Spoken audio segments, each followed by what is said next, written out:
अपवर्त और अपवर्तक, है ना।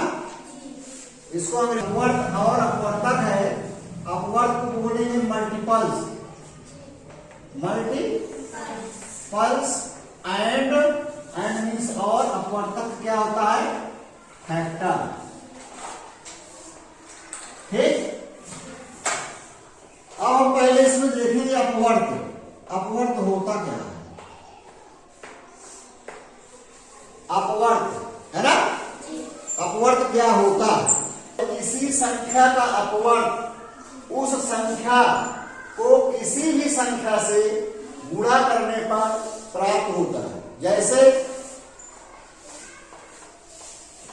क्या हो गया, मान लिया कोई संख्या 2 है, क्या है, अब इसका अपवर्त निकालना है, तो किसी संख्या का अपवर्त, 2 का अपवर्त हो गया, उस संख्या को किसी भी संख्या से गुणा करने पर प्राप्त होगा। तो जैसे 2 का अपवर्त है, तो 2 का अपवर्त अगर निकालना है तो 2 गुणे 1, 2 गुणे 2, 4, 2 गुणे 3, 6, 2 गुणे 4, 8, 2 गुणे 5, 10, 2 गुणे 6, 12, 2 गुणे 7, 14, 2 गुणे 8, 16, 2 गुणे 9, 18 और 2 गुणे 10, 20, और इसके हम जो है आगे निकाल सकते हैं जहां तक हमको निकालना है।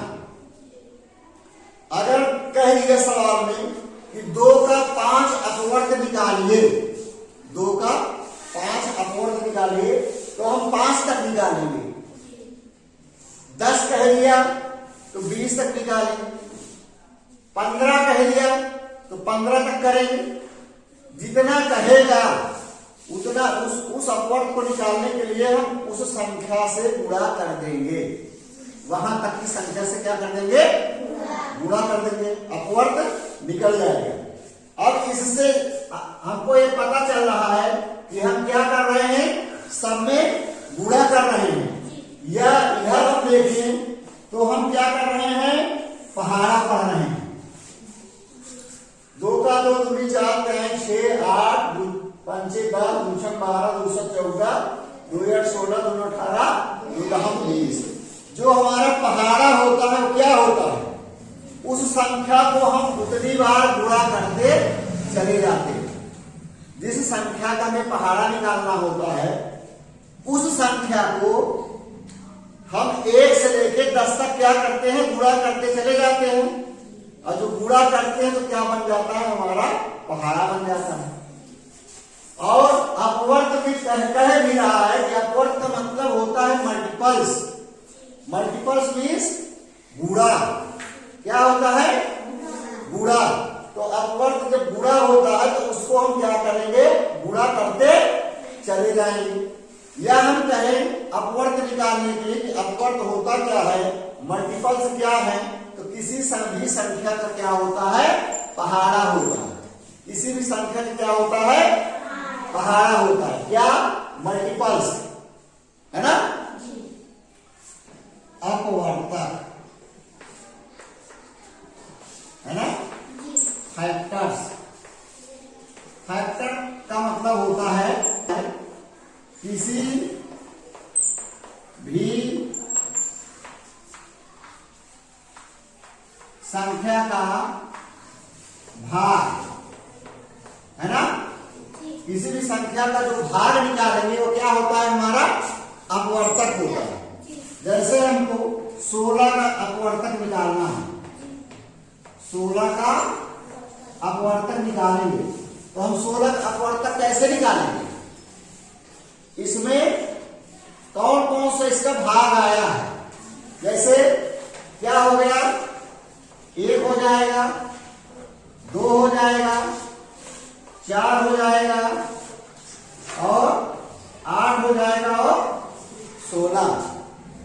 क्योंकि 16 जो है 1 से कट जाएगा, 16 जो है 1 से भाग देने पर क्या आ जाएगा, एक इक्का एक, 6 एक छक्का 6। भाग देने पे क्या आ गया? 0 आ गया। जब भाग देने पे 0 आ जाए तो जो भागफल बचे वो क्या होता है? उसका अपवर्तक होता है। फिर 2 से अगर हम कर रहे हैं तो 2 से अगर अपवर्तक कर रहे हैं तो 2 8 16। भाग देने पे शेषफल क्या आ रहा है? तो 8 इसका अपवर्तक हो जाएगा, है ना। फिर 4 से भाग करेंगे तो 4 आएगा अपवर्तक, है ना। 4 चौ 16, 4 अपवर्तक आ गया। फिर 8 दूनी 16, 2 अपवर्तक आ गया। फिर 16 इक्का 16, 1 अपवर्तक आ गया, है ना। तो अपवर्तक क्या है? किसी भी संख्या में का भाग, किसी भी संख्या का भाग अगर भाग देते हैं तो उसका अपवर्तक निकल आएगा। किसी भी संख्या में का भाग अगर देते हैं तो उसका अपवर्तक निकल आएगा। जैसे 10 के अपवर्तक निकालिए, इसी में दिया है कि 10 का अपवर्तक निकालिए।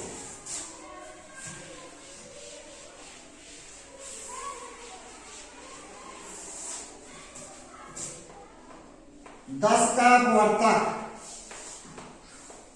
तो 10 का अपवर्तक क्या होगा? 10 का अपवर्तक क्या हो? गोले के माध्यम से, है ना, समूह के माध्यम से बांट के निकालते हैं। 10 का अपवर्तक किसके माध्यम से? समूह। तो यहां कितना है? 10। 1 2 3 4 5 6 7 8 9 10। यहां जो है एक एक का समूह बनाओ। कितने कितने का? एक एक का समूह बना रहे हैं तो कोई संख्या बच रही है? नहीं बच रही है। तो इसका अपवर्तक कितना आ गया? वो एक एक का समूह बना रहे हैं तो अपवर्तक 1।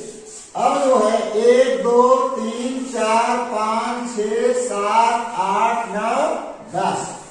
अब हम 2 2 का समूह बनाते हैं। 2 का कोई बच रहा है? नहीं बच रहा है। तो समूह कितने कितने बनाए? 2। अपवर्तक कितना आया? 2। 1 2 3 4 5 6 7 8 9 10। अब हम यहां 3 3 का अगर समूह बनाते हैं तो 1 बच रहा है, तो इसका अपवर्तक नहीं होगा। अपवर्तक नियम है कि किसी भी संख्या में भाग देने पर क्या बचे? शेषफल 0 आए, तब वो अपवर्तक होगा। तो यहाँ 0 नहीं आ रहा है, 1 बच रहा है, तो ये नहीं होगा। हम 4 4 का बना के चेक कर लेते हैं। जब 4 4 का बना रहे हैं तो कितना बच रहा है? ये भी नहीं होगा कि होगा। फिर हम जो है 5 5 का बनाते हैं। हम जो है 5 5 का बना रहे हैं तो बन रहा है, तो इसका जो है अपवर्तक कितना हो गया? 5। अब 1 2 3 4 5 6 7 8 9 10। 6 का बनाते हैं। 1 2 3 4 5 6, 4 बच रहा है, 6 इसका अपवर्तक नहीं होगा। 7 का बनाएंगे 3 बचेगा, है ना। 8 का बनाएंगे 2 बचेगा। 9 का बनाएंगे कितना बचेगा? 1। अब हम 10 का समूह, पूरा 10 का समूह बना लेते हैं तो कुछ नहीं बच रहा। इसका अपवर्तक क्या हो गया? 10। यहां समूह 10 का बनाए हैं, इसलिए अपवर्तक क्या है? 10। यहां समूह हम जो है 1 1 का बनाए हैं तो 1 अपवर्तक। यहां 2 2 का बनाए हैं 2 अपवर्तक। यहां 3 4 का नहीं बनेगा, 5 का समूह बनेगा तो 5 अपवर्तक। और यहाँ 6 7 8 9 का नहीं बनेगा, 10 का बनेगा तो 10 अपवर्तक। तो 10 का अपवर्तक हो जाएगा 1 2 5 10। ये हो गया गोले के माध्यम से। ठीक, जैसे अपवर्तक है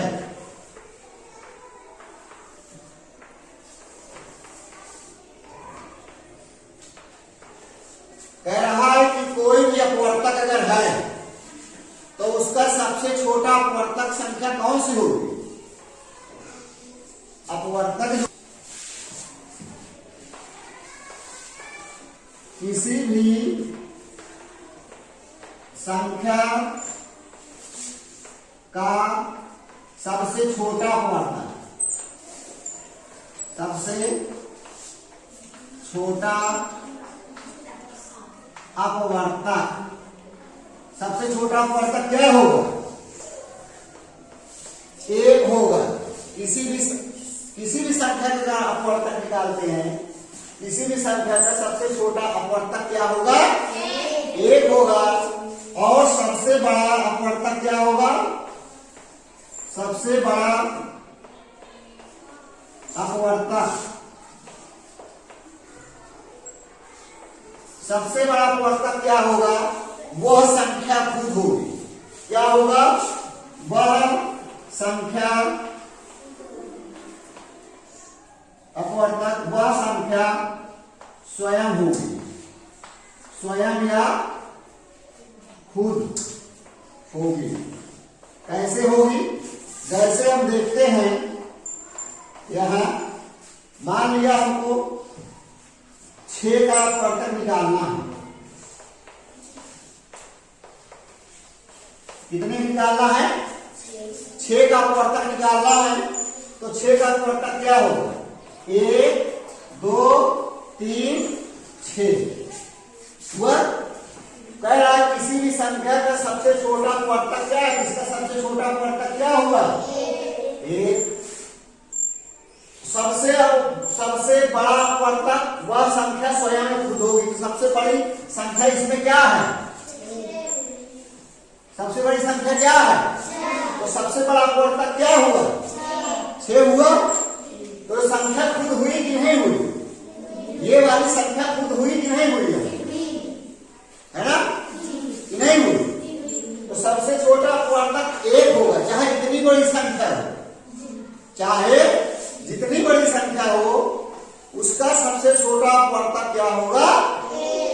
और सबसे बड़ा अपवर्तक क्या होगा? वो संख्या खुद होगी। जो संख्या, जिस संख्या का हम अपवर्तक निकालेंगे वो संख्या खुद होगी सबसे बड़ा अपवर्तक। एक संख्या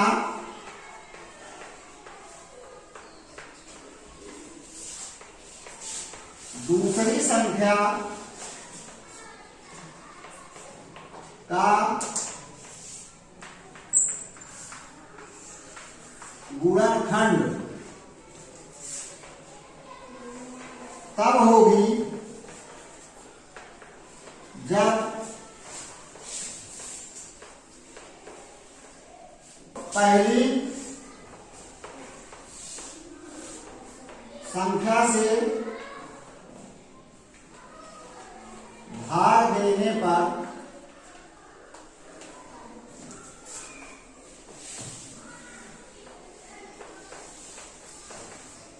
शेषफल 0 या 0 आए। 0 या 0 आए।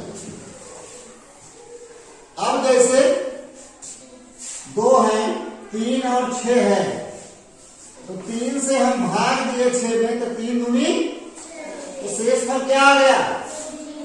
0 आ गया। इसका मतलब 6 का अपवर्तक क्या है?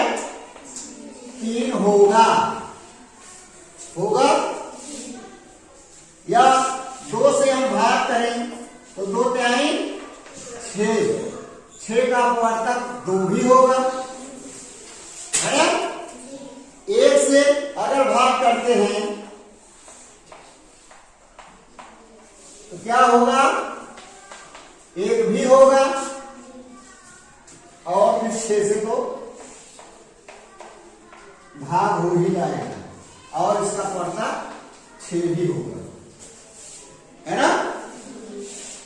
तो क्या है? एक संख्या दूसरी संख्या का गुणनखंड तब होगी जब पहली संख्या से भाग देने पर शेषफल क्या आ जाए? 0। तो इसमें जब भाग दिया गया तो शेषफल क्या रहा है? संख्या क्या होगी?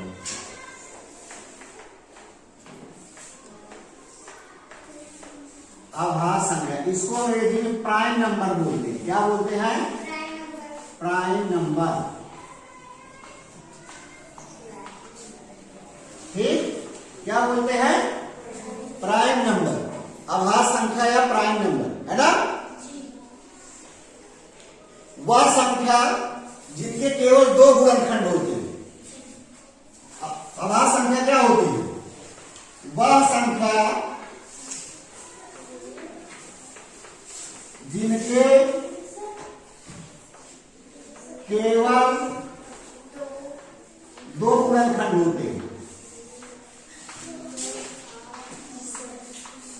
दो गुणनखंड होते हैं।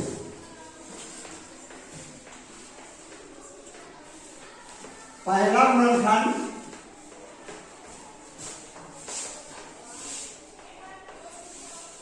एक और दूसरा गुणनखंड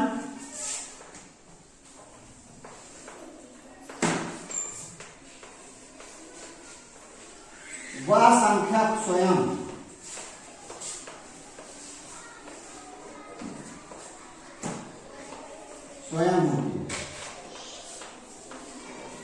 अब देखो, अभी अपवर्त में क्या होता था? अपवर्तक में क्या होता था कि सबसे छोटे अपवर्तक संख्या एक होती थी और सबसे बड़ी अपवर्तक संख्या क्या होती थी? वह संख्या खुद होती थी, है ना। अब आभास संख्या क्या है? आभास संख्या केवल दो ही गुणनखंड होंगे, 2 से 3 नहीं होंगे। अगर 2 से 3 गुणनखंड हुए किसी संख्या का तो वह संख्या अपवर्तक हो जाएगी। क्या हो जाएगी? अगर किसी संख्या का 2 से 3 गुणनखंड हुए तो वो संख्या क्या हो जाएगी? अपवर्तक। और जो आभास संख्या है उसका सिर्फ 2 ही गुणनखंड होगा, और गुणनखंड होगा क्या? एक होगा और दूसरा क्या होगा? वो संख्या खुद होगी। जैसे क्या है? 2 है तो 2 का गुणनखंड क्या होगा? 2 का गुणनखंड होगा 1 या 2, और होगा कुछ 3 जो है 1 से कटेगा और 3 से कटेगा, 2 से नहीं कटेगा। 2 से भाग करेंगे तो शेष फल बच जाएगा। फिर 5 1 और 5 से कटेगा, ना 2 से कटेगा, ना 3 से कटेगा, ना 4 से कटेगा।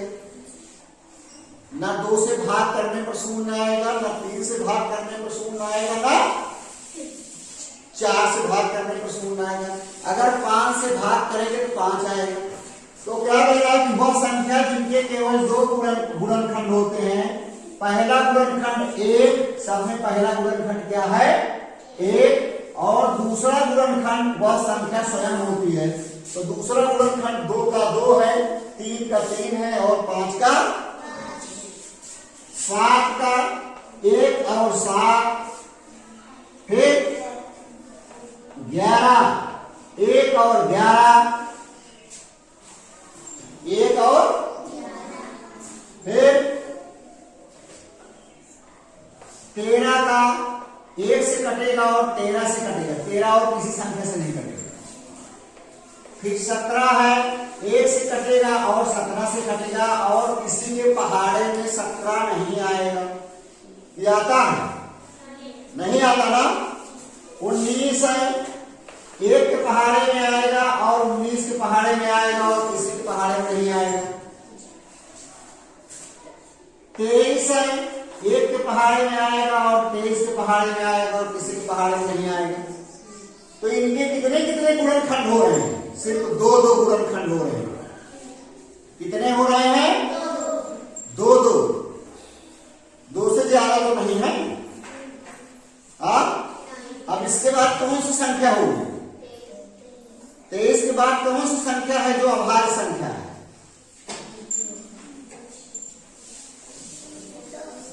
23 के बाद कौन सी होगी? 24 होगी? 25 होगी कि नहीं होगी?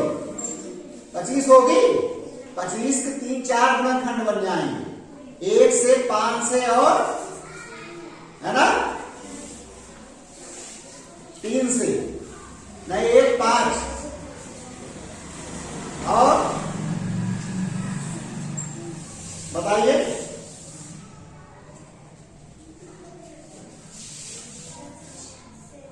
25 के जो गुणनखंड होंगे 1 5 और 25 खुद हो जाएगा, कितने गुणनखंड हुए 3, और इसमें क्या कह रहा है केवल 2 गुणनखंड होंगे। 26 अगर देखेंगे तो 1 से होगा, 2 से होगा और 13 से हो जाएगा और 26 से हो जाएगा, 4 गुणनखंड हो गए। 27 3 से 9 से और 27 खुद से। 28 1 से 2 से 14 से और 28 खुद से। 29 आएगा, क्या आएगा 29 जो है किसी के पहाड़े में आता है। 29 के बाद फिर 31, 29 के बाद 31, 31 के बाद 29 के बाद क्या है हमारा 31 तो भी है जो 1 और 31 से कटेगा, फिर हमारा 37 आएगा। कितना आएगा, फिर 41 आएगा, फिर 43 आएगा, है ना। तो कौन से भाग की संख्या हो गई 2 3 5 7 11 13 17 19 23 29 31 37 41 43 और बहुत सारी संख्याएं हैं जो हमारी क्या है आभास संख्याएं हैं। और आभास संख्याएं जो होगी उनका गुणनखंड सिर्फ 2 ही आएगा, 2 से ज्यादा नहीं आएगा। समझ में आया ना आभास संख्या।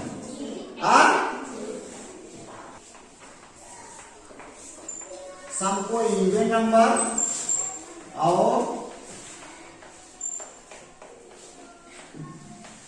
विषम को ODD, ठीक। सम और विषम। सम क्या होता है पहले देखते हैं।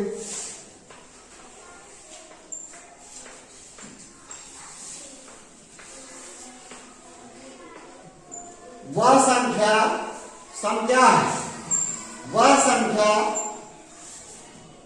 जिसमें 2 से भाग देने पर शेष फल 0 आए तो वो संख्या क्या कहलाती है सम संख्या।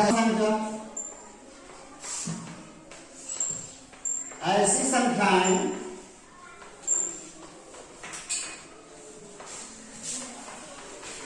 जिनमें 2 से भाग देने पर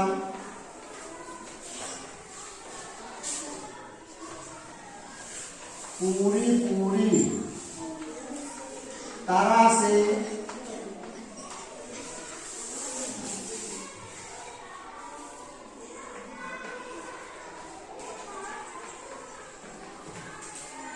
विभाजित हो जाए वो सम संख्या होती है।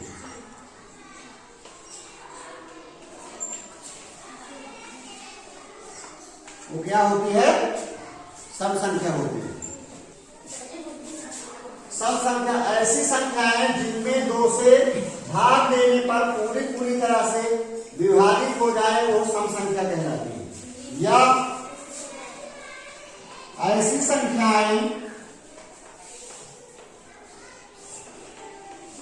संख्याएं जो 2 का अपवर्त हो,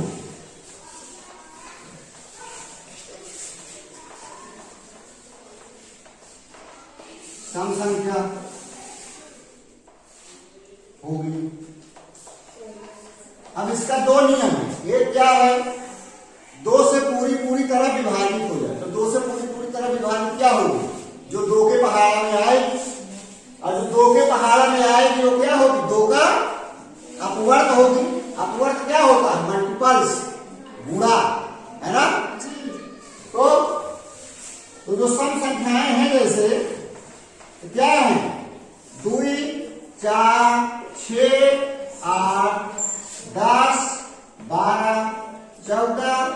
16, 18, 20, 24, 22, 24, 26, 28, 30, 32, 34, 36, 38, 40, 42, 44 और बहुत सारी संख्या है ना।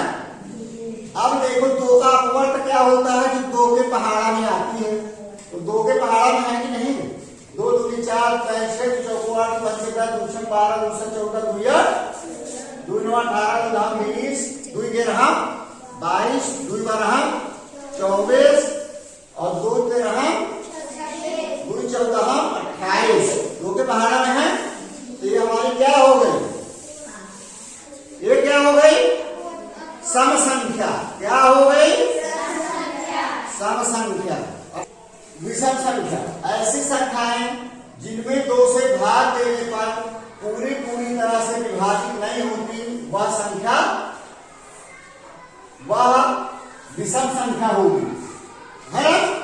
जैसे 1 2 से कटेगा, 2 से भाग होगा 3 5 7 9 11 13 15 17 19 21 23 25 27 29 31 33 35 37 39 41 43 और बहुत सारी संख्या। ये क्या होगी, विषम संख्या होगी। अभाज्य संख्या सबसे छोटी अभाज्य संख्या।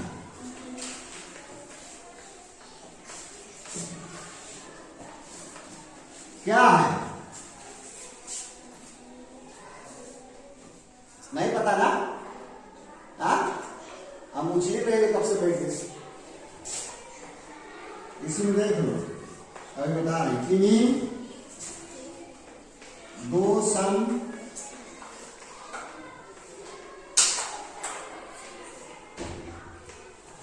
संख्याओं का योग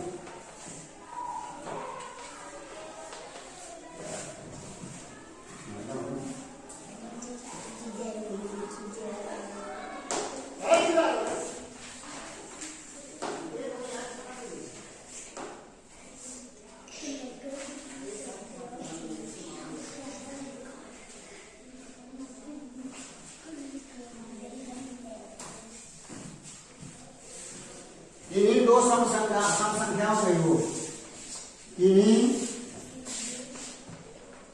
2 विषम संख्याओं का योग।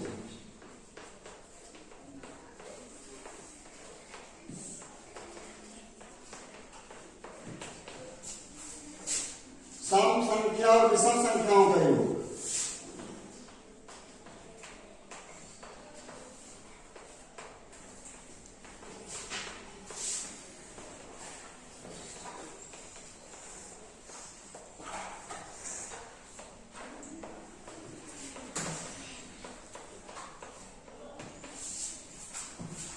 एक से 10 तक की सभी सम संख्याओं को योग।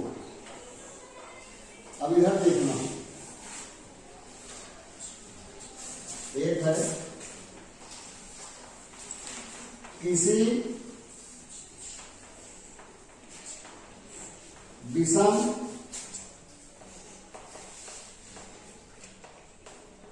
संख्या में एक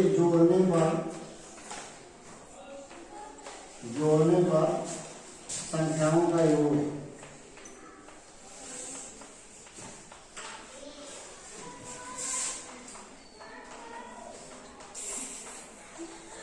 क्या होगा, सम होगा, विषम होगा, क्या होगा। अब देखो इसको ध्यान से देखो। सबसे छोटी अभाज्य संख्या क्या है, 2 है। क्या है, 2। सबसे छोटी अभाज्य संख्या क्या हो, 2।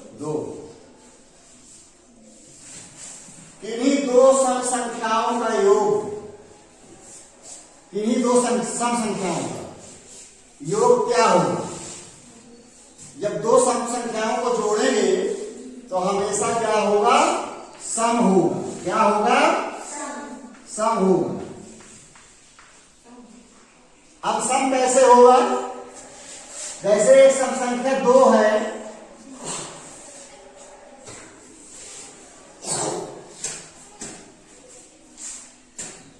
जैसे एक सम संख्या 2 है, दूसरी सम संख्या क्या हो गई? 4। एक सम संख्या 2 है, दूसरी सम संख्या क्या हो गई? 4। तो जब जोड़े तो क्या आया? तो क्या आया? 6 क्या है? सम है। 6 क्या है? सम है। इन्हीं दो विषम संख्याओं का योग, एक विषम संख्या में ले लिया 1 और दूसरी विषम संख्या ले लिया 3, जब दोनों को जोड़े तो क्या आ गया? तो क्या आ रहा है? तो सम आ रहा है। क्या आ रहा है? सम संख्या, सम होगा। चाहे इतना बड़ा ले लो, 5, 7 ले लो, 12, 9, 11 ले लो, 20, हमेशा जोड़े में क्या आएगा? जब जो है दो विषम संख्याओं को जोड़ेंगे तो हमेशा सम आएगा। अब सम संख्या और विषम संख्या के योग क्या आएगा? मान लिया एक सम संख्या ले ली 3, एक सम संख्या 2 और एक विषम संख्या 3, जब जोड़े तो क्या आया? 5। तो क्या आ रहा है? विषम संख्या। क्या आ रहा है? 5 ले लो, एक सम संख्या 6 ले लो, जोड़ दिया, क्या आ रहा है? 11। क्या आ रहा है? विषम। क्या आ रहा है?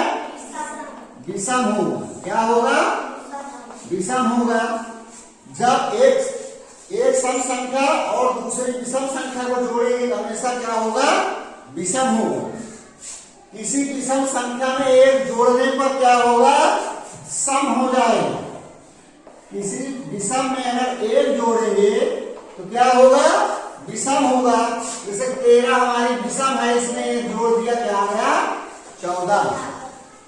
और विषम सम संख्या के बाद जो अगली संख्या आती है वो विषम होती है। ये हमारा जो है सम संख्या है, इसके बाद जो संख्या आएगी क्या आएगी? विषम आएगी। क्या आएगी? ये विषम है और ये क्या है? सम है। तो सम संख्या के तुरंत बाद जो संख्या आएगी क्या आएगी? विषम संख्या आएगी। सम संख्या के तुरंत बाद जो आएगी विषम संख्या आएगी और विषम संख्या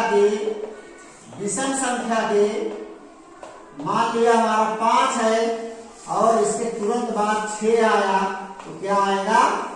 सम आएगा। अगर विषम संख्या है तो उसके तुरंत बाद क्या आएगा? सम संख्या आएगा। ठीक।